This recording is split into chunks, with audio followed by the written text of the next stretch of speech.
Bonjour et bienvenue sur la chaîne, je vous retrouve aujourd'hui pour vous parler du petit point lecture de la semaine. Et j'ai pu lire pas mal de choses, clôturer pas mal de lectures, donc on a beaucoup de choses à voir. Je vous montre un petit peu la pile. Voici, comme vous pouvez le voir, il y a pas mal de choses, donc on va commencer tout de suite. Je commence avec la petite BD parce que j'ai lu le second tome des Sœurs Grémillet, Les Amours de Cassiopée. C'est aux éditions Dupuis. C'est fait par Di Gregorio et Barbucchi et j'aime vraiment beaucoup. J'avais beaucoup aimé le premier tome et je me suis ruée sur le second tome dès que je l'ai acheté.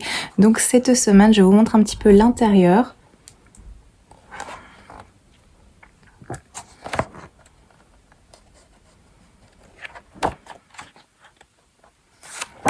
C'est vraiment des très jolies planches, des très jolis dessins, plein de couleurs. c'est plein de couleurs, bref j'aime vraiment beaucoup et c'est très chouette. On suit donc ces 3 sœurs qui sont envoyées pour les vacances à la campagne chez leur grand-mère et toute l'histoire va tourner autour d'une ancienne légende, la légende de la Dame Blanche. C'était très sympa à suivre, c'est tout mignon, c'est agréable, c'est vraiment une très chouette lecture. Je passe un très bon moment à chaque fois. J'ai la suite dans ma palle, donc je pense que je vais poursuivre la lecture parce que j'aime vraiment passer du temps avec ces 3 sœurs. C'était très agréable. L'autre lecture que j'ai faite, c'est celui-ci, c'est Harry Potter le guide ultime. C'est aux éditions Gallimard Jeunesse et c'est vraiment un très bel ouvrage que j'ai dévoré parce que je l'ai acheté sur Vinted la semaine passée et j'ai pu la lire directement au cours de la semaine. Il y a plein de choses dedans, c'est vraiment top. Après ça s'adresse plus évidemment aux fans de Harry Potter. Je vous montre l'intérieur, donc voilà, et on a tout sur l'univers de Harry Potter, plein d'informations. C'est superbement agencé à l'intérieur, comme vous pouvez le voir, il y a plein de thématiques. C'est vraiment super chouette à lire, à parcourir. Il y a plein de détails à voir. C'est un livre absolument magnifique. Parfois on est dans un autre sens, il faut tourner le livre pour avoir toutes les informations. C'est vraiment top, j'ai adoré. Il fait un peu plus de 200 pages et je l'ai lu sans souci un petit peu chaque jour pour avancer dans ma lecture. Je l'ai pas lu d'une traite bien sûr parce que ça pouvait être peut-être un petit peu indigeste, mais franchement si vous aimez Harry Potter, je pense que ça pourrait vous plaire parce que c'est vraiment top. Et regardez-moi ça, c'est absolument magnifique. C'est vraiment un livre superbe et je suis vraiment ravie de l'avoir en ma possession et ravie de l'avoir lu. Donc voilà pour celui-ci. J'attaque les romans et je vais commencer par une suite de sagas. J'ai lu le 11e tome d'été meurtrier d'Oxford, c'est-à-dire Un soupçon de Jasmin aux éditions City, fait par H.Y. Hannah. Je vous en ai déjà parlé moult et moult fois de ce cosy mystery et j'ai vraiment adoré de nouveau. Ça c'est lu tout seul. On retrouve Gemma qui un petit souci parce que il y a de la concurrence qui la met un petit peu à mal, en tout cas qui met à mal son petit salon de pâtisserie très traditionnel, salon de thé de pâtisserie traditionnel, parce qu'il y a un nouveau établissement qui va s'ouvrir, qui est un bar à thé, qui est beaucoup plus moderne et du coup, la clientèle que Gemma a habituellement a changé et va dans ce nouveau bar à thé pour un petit peu découvrir l'offre. Et Gemma va rencontrer la responsable, la gérante de ce bar à thé. Et ça va pas super bien se passer. Et quelque temps après, évidemment, le corps de cette responsable, de cette gérante va être retrouvé. Et une enquête va débuter. Donc on va suivre l'enquête. Et Gemma, évidemment, va s'y intéresser, tout comme les 4 vieilles chouettes que vous connaissez si vous avez commencé cette lecture. C'est toujours aussi chouette. C'est une recette qui fonctionne. On a des personnages attachants. On a une enquête qui tient la route. On a une intrigue qui est sympa. Donc franchement, je passe toujours un très chouette moment. Je vous recommande évidemment, comme toujours, de les lire dans l'ordre parce que au niveau des enquêtes, vous n'allez pas être perdu, mais au niveau des personnages, il faut quand même suivre l'évolution dans l'ordre parce qu'il se passe de plus en plus de choses dans la vie privée de Gemma. Et si vous commencez par un des derniers, vous n'allez pas tout comprendre, mais sinon, je vous recommande 1000 fois ce petit cosy mystery parce qu'il est vraiment top et j'adore l'ambiance. Ça se passe à Oxford avec du thé, avec des pâtisseries, avec un petit crime de temps en temps, c'est vraiment top. Alors j'ai terminé Five Survive de Holly Jackson aux éditions Casterman et c'était vraiment très chouette. De cette autrice, j'avais déjà lu Meurtre mode d'emploi 1 et 2 que j'avais adoré et celui-ci est dans la même veine, c'est la même recette et ça fonctionne très bien. Donc dans ce récit, on va suivre Red et ses amis, donc des jeunes qui vont décider pour les vacances de se rendre en Floride et de faire la route en camping-car. Mais sur la route, malheureusement, ils vont avoir un souci parce qu'ils vont se perdre, problème de réseau, donc le GPS qui flanche. Bref, ils vont se retrouver sur une petite route super isolée et eh bien, ils vont tomber en panne, donc assez problématique parce qu'ils n'ont pas de réseau, ils savent pas trop où ils sont. Et le pompon, c'est que cet accident n'était pas un hasard parce qu'en fait ils ont été piégés et ils vont se rendre compte qu'ils sont menacés par un sniper qui veut entendre un secret que un des jeunes garde. Et en gros, c'est la révélation de ce secret contre leur vie sauve. Ils sont complètement coincés et on va suivre cette situation, suivre Red et ses amis qui tentent de survivre face à la menace de ce sniper. Voilà pour le résumé et c'était vraiment très sympa. Ça se lit tout seul, ça se dévore vraiment, c'est très addictif. J'avais un petit peu traîné la première partie parce que j'avais d'autres lectures en cours que je voulais terminer, comme vous le savez. Mais ici, cette semaine, j'ai vraiment pris le temps et il fait 500 pages et je l'ai vraiment dévoré en même pas 2 soirées. J'avais tout terminé. Donc le rythme est là, c'est super addictif. Il y a quand même une tension qui est présente. C'est vraiment très agréable au niveau de cette ambiance où on sent la menace, où on sent la tension, où on sent que les jeunes sont angoissés, perdent patience, ne savent pas comment s'en sortir, etc.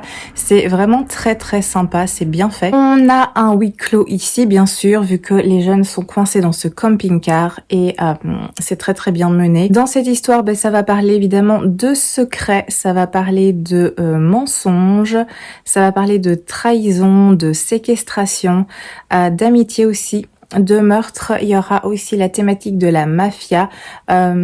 Donc il y a plein de choses et j'ai vraiment adoré cette histoire. J'ai passé un très très bon moment. C'était prenant, c'était addictif. C'est pour un public plutôt young adulte évidemment, donc ça se lit vraiment très bien. Mais moi ça m'a beaucoup plu. Après c'est peut-être parce que j'avais vraiment adoré les livres précédents, à savoir Meurtre, mode d'emploi. De ce fait-là, peut-être que moi ça me parle plus et que je savoure les autres titres de cette autrice. Mais en tout cas avec moi ça a bien fonctionné. Il y a pas mal de rebondissements, il y a aussi des révélations surprenantes. La fin, je ne m'y attendais absolument pas, j'avais pas vu venir cette fin-là. Les personnages sont attachants plus ou moins, en tout cas, plus ou moins oui, il y en a un que j'ai vraiment détesté. Qui est un personnage horrible, vraiment répugnant. Bref, celui-là, je ne pouvais pas, mais les autres, ça passait. La psychologie des personnages est bien faite, c'est pas travaillé à l'extrême, mais c'est logique vu que c'est pour un public plutôt young adulte, donc c'est pas poussé à l'extrême, mais c'est quand même travaillé, ça tient la route, c'est cohérent. Donc dans son ensemble, vraiment très très chouette lecture, j'ai beaucoup apprécié et je vous recommande, si vous n'avez pas encore découvert les livres de Holly Jackson, peut-être que ça pourrait vous intéresser, tout en retenant évidemment que ça s'adresse à un public adolescent, donc qu'il faut avoir ça en tête évidemment avant de se lancer dans la lecture. Ensuite, j'ai terminé l'énigme de Turnglass, ça y est, c'est écrit par Gareth Rubin et on est aux éditions 10-18. Cette semaine, j'ai vraiment lu pas mal de livres qui traînaient dans mes lectures en cours depuis un petit moment, donc je suis vraiment ravie d'en avoir sorti beaucoup. Donc j'ai terminé ce livre que vous avez dû voir passer, qui est En tête bêche, qui comprend 2 histoires, une dans ce sens-là et la seconde dans ce sens-là. Évidemment, les deux sont liées au même récit. Évidemment, c'est pas 2 histoires indépendantes. Elles sont en lien l'une avec l'autre. Et dans la première partie, donc la partie verte, moi j'ai commencé dans ce sens-là. On se trouve en fait en Angleterre en 1881 et on va suivre Siméon qui est un jeune médecin qui va se rendre sur l'île de Ré à la demande d'un membre de sa famille, à savoir son oncle, parce que son oncle est malade, il a des problèmes de santé et c'est assez grave parce qu'il pense avoir été empoisonné. Donc il fait appel à son neveu pour avoir son diagnostic et essayer de guérir évidemment. Et Siméon va donc arriver à Turnglass House, qui est une grande maison assez inquiétante. Et en entrant dans cette habitation, il va faire une découverte encore plus étrange parce qu'il va découvrir dans un coin de la bibliothèque de la maison une immense cage en verre vraiment un espace assez énorme.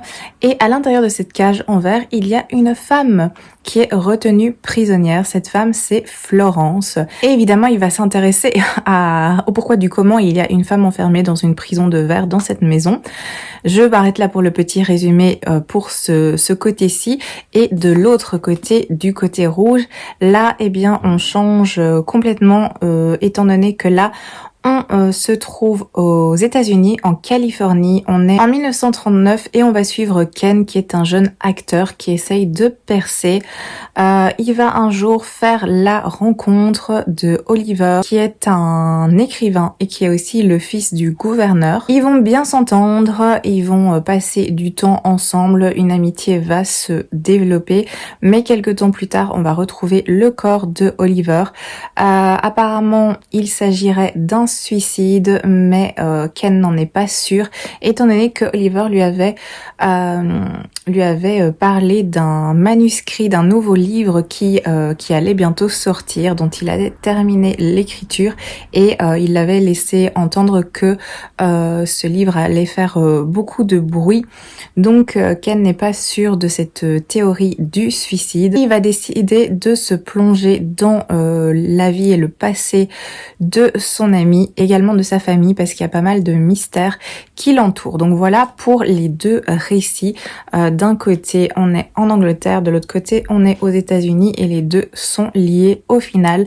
Et j'ai beaucoup apprécié cette façon de faire. C'est très original, cette mise en page et ces deux récits comme ça amenés de façon différente qui sont liés. J'ai apprécié cette façon de faire. Ça va parler de mystère, ça va parler de famille, ça va parler de secrets et d'enquête. Donc on a plutôt un roman historique globalement, avec une enquête qui commence en 1880 et qui se poursuit par la suite en 1939. C'était sympa. Franchement, j'ai passé un bon moment de lecture. Les dénouements ne sont pas incroyables, mais moi, ça m'a pas dérangé. J'ai pas été extrêmement surprise, mais j'ai passé un bon moment de lecture, donc c'était le but aussi. J'ai vraiment apprécié le principe de ce roman. Et j'ai apprécié découvrir ces deux histoires et apprendre un petit peu tous les secrets cachés autour de cette famille finalement. Donc voilà, très très bonne lecture pour ma part. Comme je vous l'ai dit, moi j'ai commencé par la partie verte, donc qui se passe en 1800, et il est indiqué qu'on peut lire dans n'importe quel sens, mais c'est vrai que je suis contente d'avoir fait ce choix-là, parce que je trouve que c'était plus logique aussi. Si j'avais commencé par le rouge, c'est pas que j'aurais pas compris, mais je sais pas comment vous expliquer, mais en tout cas j'ai eu l'impression que commencer par la partie verte dans le passé vraiment était plus logique et plus cohérent pour bien assimiler la partie rouge. Mais bon, après c'est bien indiqué qu'on peut le lire dans n'importe quel sens. Donc voilà pour celui-là que je vous recommande, parce que franchement, bon moment de lecture. Alors j'ai également terminé Les Sept Maris d'Evelyn Hugo de Taylor Jenkins Reid aux éditions Hauteville, ma lecture audio qui était en cours, et j'ai vraiment apprécié. Très bonne lecture également. J'avais un petit peu peur, vu que ce livre, on en a entendu beaucoup parler il y a quelques mois, quelques années, je sais plus quand il est sorti exactement, et ça avait fait un petit peu un gros boom. Il était noté aussi, il y avait un petit autocollant que j'ai retiré qui indiquait phénomène TikTok, et j'avais un petit peu peur d'être déçue. Alors c'est pas un coup de cœur, mais c'est vraiment une bonne lecture, donc j'ai pas été emballée autant que les avis que j'ai entendus, mais franchement très sympathique moment de lecture. Donc cette histoire, on va suivre en fait, plutôt rencontrer Evelyn Hugo, qui a bientôt 80 ans et qui va décider de livrer son histoire à une journaliste. Evelyn Hugo, c'est une légende du cinéma. C'est une personne qui est extrêmement connue, qui a fait couler beaucoup d'encre pour sa carrière au cinéma, mais également pour sa vie privée, étant donné que c'est indiqué dans le titre. Elle a eu 7 maris, mais finalement elle est restée assez discrète au niveau de son histoire, au niveau de ses raisons vraiment, et de toute la vérité entourant sa personne, son vrai caractère et qui elle est réellement. et elle va décider de se livrer. Donc elle fait appel à une journaliste qui est Monique Grant, et c'est vrai que personne comprend le choix de cette journaliste parce que c'est pas une journaliste renommée, c'est une petite journaliste qui essaye de percer. Et Evelyn Hugo la demande elle, donc on ne sait pas comment elle a eu son nom, comment elle l'a découverte, mais elle refuse tous les autres journalistes beaucoup plus connus qui se proposent. Elle veut absolument cette Monique, donc évidemment Monique va se rendre chez Evelyn Hugo. Pour elle c'est une occasion en or, évidemment c'est une opportunité folle, et Evelyn Hugo va lui apprendre qu'elle va lui révéler toute sa vie, la vérité vraie, pour en faire un livre. Et du coup, les rencontres commencent et cette histoire commence. Voilà pour le résumé de l'histoire. Et comme je vous l'ai dit, c'était vraiment une bonne lecture. Ça va parler évidemment de cinéma, ça va parler de Hollywood, de tout ce qui est le glamour lié au cinéma. Ça va parler de célébrité, ça va parler de sacrifice, ça va parler d'amour, de violence également, ça va parler d'amitié. Il y aura beaucoup de drames aussi. Evelyn Hugo a eu une vie avec pas mal de drames autour d'elle.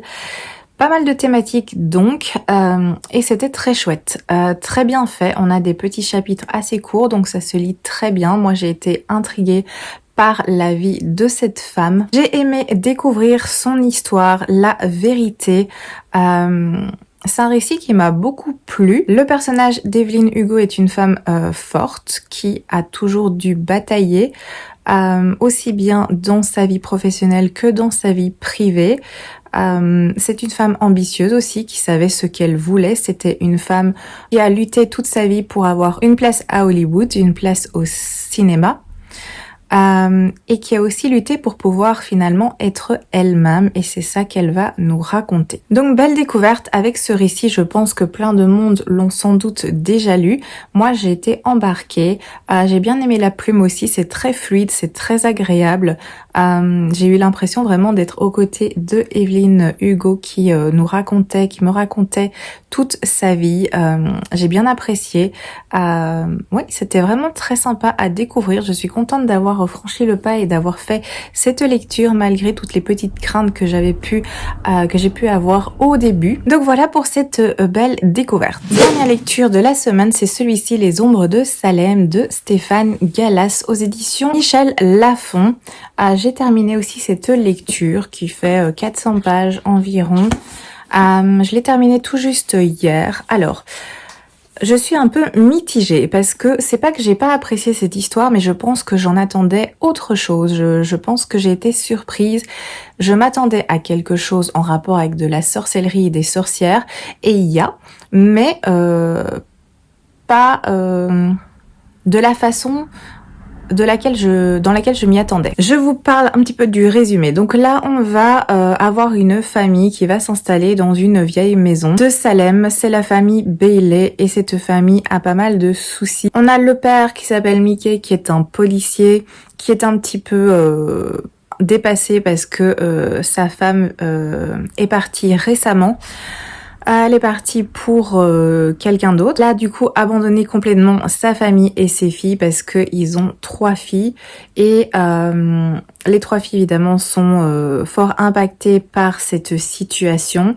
On a la plus grande qui gère un petit peu toute la maisonnée, qui reprend un petit peu le rôle de mère, et qui est très liée, très complice avec le père Mickey. Et on a encore 2 autres jeunes filles. Et une de ces jeunes filles, donc Dwayne, qui a 16 ans, va être victime d'une agression. Elle s'en souviendra pas parfaitement, elle a des flashs comme ça qui lui reviennent. Et ses sœurs vont assez vite le découvrir. Et il va y avoir une histoire de vengeance parce que la plus jeune des sœurs, qui a 10 ans, a un étrange pouvoir, un étrange pouvoir avec de la magie noire de toute évidence, et elles vont utiliser cette magie, cette sorcellerie pour leur vengeance. Voilà un petit peu pour le résumé. Je ne veux pas vous en dire de trop parce que sinon vous allez peut-être avoir trop d'informations, mais on est dans ce genre d'histoire, et c'est vrai que j'ai trouvé le mélange un petit peu bizarre, ou alors c'était la façon dont c'était fait. Je sais pas trop ce qui a coincé, mais je sais qu'il y a quelque chose qui a coincé. Après, j'ai terminé cette lecture et je voulais avoir le fin mot de l'histoire et ça a pas été une galère à lire. La plume est agréable, ça se lit bien. On a des petits chapitres courts qui s'enchaînent vraiment très rapidement. Donc, le rythme est là et c'est soutenu. C'est prenant, mais je sais pas, il y a vraiment un truc qui a coincé parce que on a un mélange d'enquête dans un sens, on a une vengeance, on a des choses très graves qui se passent dans cette lecture parce que l'agression de cette jeune fille, elle est vraiment très grave. Et c'est un sujet très très dur et très compliqué, bien sûr, qui est bien amené, qui est bien travaillé, qui est évidemment intéressant et important. Après, il y a des choses un peu bizarres avec l'aspect sorcellerie, magie noire.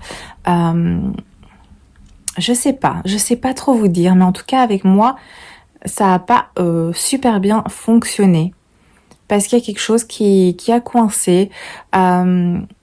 Il y avait des petites incohérences aussi à mon sens parce que la plus jeune, celle qui justement est amenée à pratiquer cette magie, cette sorcellerie, a que 10 ans. Et il y a des choses qui me semblaient un peu étranges. Par exemple, elle va parvenir à déchiffrer une écriture ancienne du sumérien, me semble-t-il. En allant à la bibliothèque et en recherchant des textes qui pourraient l'aider pour cette traduction. Enfin, moi, ça me semble saugrenu que une petite fille de 10 ans puisse déchiffrer un texte ancien. Elle est peut-être super douée, mais je sais pas. Il y a eu des petites incohérences comme ça. On nous explique aussi que cette petite fille de 10 ans a des problèmes, des petits soucis psychologiques, qu'elle est sous traitement également. Je sais pas si c'est parce qu'il y a eu trop de choses, trop de thématiques justement entre l'agression, la famille complètement à la dérive, la vengeance liée à l'agression, la sorcellerie, les problèmes psychologiques de la jeune fille. Je sais pas, peut-être que c'était trop. Je saurais pas vraiment vous dire, mettre le doigt sur ce qui a coincé, mais en tout cas, je n'ai pas été complètement convaincue avec cette lecture, même si pas été gênée, j'ai pas eu envie d'abandonner, donc c'est déjà une bonne chose, mais je m'attendais à autre chose. Vraiment, je m'attendais à autre chose. Voilà, en gros, pour cette lecture, je vais pas trop vous en dévoiler. Si quelqu'un l'a lu, n'hésitez pas à me dire ce que vous en avez pensé, ça m'intéresse. Mais moi, je sais pas, on dirait qu'il y avait trop de choses dans cette histoire, trop de thématiques qui sont abordées. On insistait aussi beaucoup sur plusieurs thématiques. Il y a un petit côté quand même glauque, c'est assez dur, c'est assez brutal dans les scènes, dans les descriptions. Je sais pas. Bref, en tout cas, il y avait plein de choses. À mon sens, c'était trop. Le côté surnaturel et en même temps l'enquête policière. Il y a une enquête policière aussi qui va être menée, je sais plus si je vous l'ai dit juste avant. Et pour moi, cette enquête, elle est complètement accessoire à l'histoire. En tout cas, elle n'a pas grand intérêt parce que finalement, la police ne fait pas grand chose pour solutionner quoi que ce soit. Je sais pas. En fait, je pense qu'on a voulu faire un mélange avec de la sorcellerie et une enquête policière, mais que ça a pas fonctionné complètement. En tout cas, avec moi, ça n'a pas fonctionné. Donc voilà pour ce récit. J'avoue que je suis quand même un petit peu déçue, mais après, ça arrive. C'est pas très grave. Au moins, j'ai fait la découverte de ce roman. Il y a plein de choses intéressantes. Ça va parler de sujets difficile et ça va beaucoup insister sur pas mal de sujets aussi. Je sais pas si c'était indispensable de autant enfoncer le clou, mais voilà, c'était intéressant quoi qu'il en soit. Et je sais plus quoi vous dire pour cette lecture. Donc voilà pour celui-ci. Voilà donc pour ma lecture faite pendant la semaine. Je vais vous faire le point lecture en cours.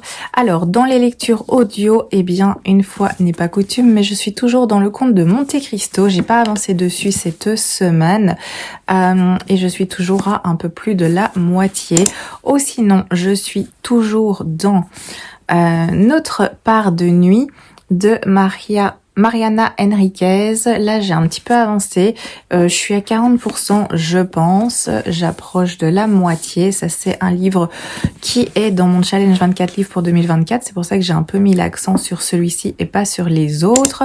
J'ai commencé Gideon, la 9e de Tamsin Muir, c'est le tombeau scellé chez Actes Sud, j'ai dépassé la moitié, ça va parler de nécromancie, j'aime bien jusqu'à présent, donc je voudrais continuer et le terminer pour la semaine prochaine. J'ai pas du tout avancé dans Délivrance de Adler, de Jussi Adler-Olsen, mais j'aime beaucoup et je vais le reprendre. C'est juste que comme je suis un petit peu bloquée au niveau du délai pour finir mon challenge 24 livres pour 2024, je mets un peu plus l'accent sur ces livres-là et du coup la priorité c'est Notre part de nuit en audio et les autres passent un petit peu en arrière, mais je compte bien continuer parce que ça me plaît. Et aussi non, je suis toujours dans Piranèse de Susanna Clark, j'avance tranquillement mais sûrement, c'est très spécial pour l'instant. Je suis dans La balade de Perne toujours et j'avance bien parce que vous voyez je suis ici. En gros, je suis à 570 pages. C'est un livre qui en fait plus de 900, donc j'ai dépassé la moitié. Je suis dans le second livre qui s'intitule Les Dauphins de Perne. Donc je poursuis toujours un livre du challenge 24 livres pour 2024. Donc j'aimerais bien avancer. Je sais que je l'aurai pas terminé pour la semaine prochaine. Faut pas abuser non plus. En tout cas, je pense pas. Mais ça, j'ai encore un petit peu du temps avant la fin 2024. Et aussi non, j'ai commencé le tome 2 des enfants particuliers de Miss Peregrine et les enfants particuliers qui est Hollow City. Et là, j'ai lu une centaine de pages. Ça se lit vraiment très très vite, très très fluide comme lecture. Donc celui-là, c'est certain, je l'aurai terminé d'ici la semaine prochaine. Voilà, je n'ai pas d'autres, entre guillemets, lectures en cours parce que je n'ai pas craqué. J'ai clôturé les lectures que j'avais en cours, à savoir ce que je vous ai présenté juste avant, l'énigme de Turnglass, Five Survive et les ombres de Salem. Voilà, ça c'était l'objectif d'un petit peu vider mes lectures en cours pour bien sûr en commencer des nouvelles, mais pour un petit peu élaguer malgré tout. Donc voilà pour mes petites lectures en cours. Je ne suis pas retournée à la bibliothèque.